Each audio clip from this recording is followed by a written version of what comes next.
আমরা এই পৃথিবীতে এমন অনেক মানুষকে দেখতে পাই যারা কিনা হয়তো দুজন একসাথে কোনো ব্যবসা শুরু করেছিল, একসাথে কোনো একটা কাজ শুরু করেছিল, কিন্তু তাদের মধ্যে থেকে একজন সফল হয়ে গেছে আর একজন যেই অবস্থায় ছিল সেই অবস্থায় রয়ে গেছে। কিছু কিছু ক্ষেত্রে দেখা যায় তার থেকে হয়তো আরও খারাপ তার অবস্থা হয়ে গেছে।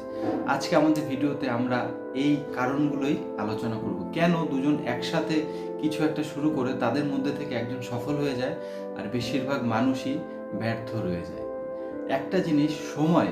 পৃথিবীতে প্রত্যেকটা মানুষের কাছে কিন্তু 24 ঘন্টা সময় আছে, কিন্তু সেই 24 ঘন্টার মধ্যেই কেউ কেউ ধনী হয়ে আরবপতি হয়ে যায়, আর কেউ কেউ যেই অবস্থায় ছিল সেই অবস্থায় থেকে যায় এবং তার থেকে আরো খারাপ হয়ে যায়। সময়ের দুটো দিক আছে, একটা হলো ভালো দিক, একটা হলো খারাপ দিক। খারাপ দিকটা কি? খারাপ দিকটা হচ্ছে সময়কে কিন্তু কখনো ধরে রাখা যায় না। পৃথিবীতে যত ধনী মানুষ, যত ক্ষমতাশালী মানুষই থাকুক না কেন, কেউ কিন্তু সময়কে ধরে রাখতে পারবে না। আর ভালো দিক কি হলো, সময়টাকে তুমি যে ধরে রাখতে না পারলেও তুমি কিন্তু নিজের প্রয়োজন অনুযায়ী খরচ করতে পারবে। এই খরচটা যারা সঠিক জায়গায় সঠিক সময় করতে পারে তারা সফল হয়ে যায়। এমনই কিছু সফলতার গল্প আজকে আমরা বলবো। একজন রাজা ছিল, খুবই ক্ষমতাশালী এবং ধনী রাজা। তার 3জন মন্ত্রী ছিল, কিন্তু বেশ কিছুদিন ধরে তার মন্ত্রীদের ওপর তার ভরসা আস্তে আস্তে কমে আসছিল এবং তার মনে কিছু কিছু তাদের কাণ্ড কারখানা দেখে সন্দেহ হচ্ছিল যে এই 3জন মন্ত্রীর মধ্যে বেশ কয়েকজন বা একজন বা দুজন যেই কোনো হোক তারা অসৎ হয়ে গেছে এবং আগামী দিনে তারা হয়তো তার এই রাজ্যের জন্য বিপজ্জনক হতে পারে। তাহলে এখন সে কি করবে? তাদের প্রতি তো বিরুদ্ধে কোনো প্রমাণ তার কাছে ছিল না। সে একটি বুদ্ধি বার করলো এবং 3জনকে একটি বড় ব্যাগ দিয়ে বলল যে তোমরা এই রাজ্যের 3 দিকে চলে যাও এবং 3টে ব্যাগ ভরে আমার জন্য ফল নিয়ে আসবে।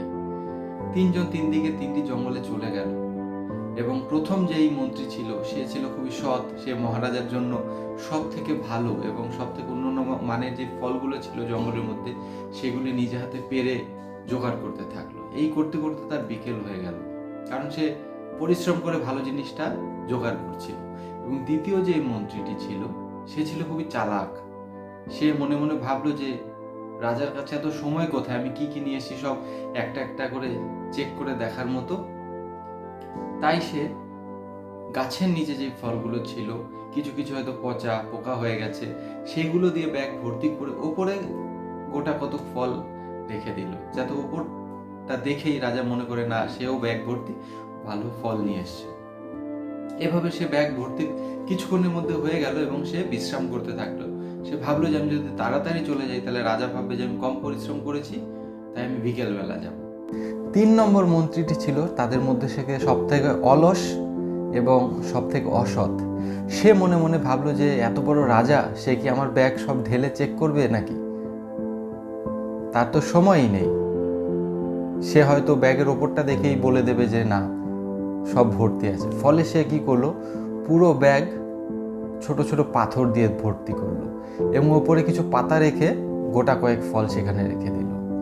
এইভাবে তার 1 ঘন্টার মধ্যেই ব্যাগ ভর্তি হয়ে গেল এবং সে সারা দিন বিশ্রাম করতে থাকলো বিকেল পর্যন্ত। বিকেলবেলা 3জন একসাথে রাজার দরবারে আসলো।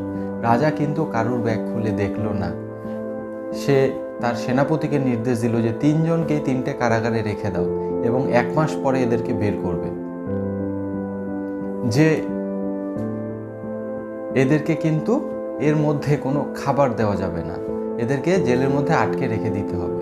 ফলে 3জনকে 3 দিকে 3টে জেলে আটকে রাখা হলো। প্রথম যে ব্যক্তিটি ছিল তার কাছে ব্যাগ ভর্তি ভালো সুস্বাদু ফল ছিল, সে নির্দ্বিধায় এবং বিনা কষ্টেই তার 1 মাস পার করে দিল ফল খেয়ে।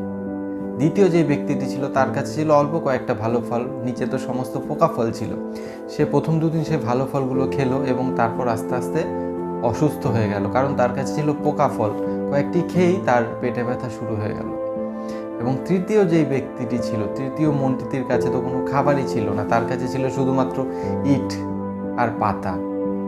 সে 2 দিনের মধ্যেই খিদের জ্বালায় মারা গেল।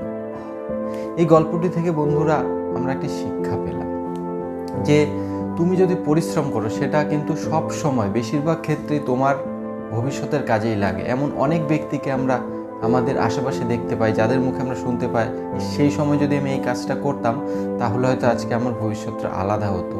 ওই ব্যক্তিটি ওই সময় ওই কাজটি করেছিল বলে সে আজকে সফল হয়ে গেছে, আমি করিনি বলে আমি ব্যর্থ হয়ে গেছি। তাই বর্তমান সময় তোমার যেই কাজটি মনে হচ্ছে যে কিছুক্ষণের জন্য বাদ দিয়ে দিই, বন্ধ করে দিই, সেই দিনের জন্য কিছু না মনে হলেও ভবিষ্যতের কিন্তু সেইটা একটি বড় প্রভাব তোমার জীবনে পড়বে, প্রত্যেকটা মানুষের জীবনেই পড়ে। কারণ আজকে আমরা অবহেলা করে যে সময়টা পার করে দিচ্ছি, সেই সময়টা কিন্তু আর ফেরত আসবে না। গল্পের শুরুতেই বলেছিলাম চলে যাওয়ার সময় ফেরত আসে না, কিন্তু সময়কে আমরা আমাদের প্রয়োজন অনুযায়ী কাজে লাগাতে পারি।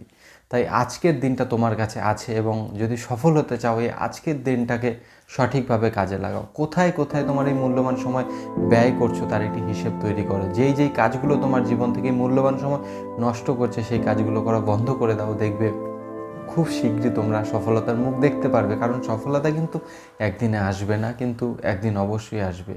আমাদের এই ভিডিওগুলো, আমাদের এই গল্পগুলো যদি তোমরা আরও বেশি বেশি মানুষের কাছে পৌঁছে দিতে চাও তাহলে অবশ্যই একটি লাইক করো এবং আমাদের চ্যানেলটিকে সাবস্ক্রাইব করো।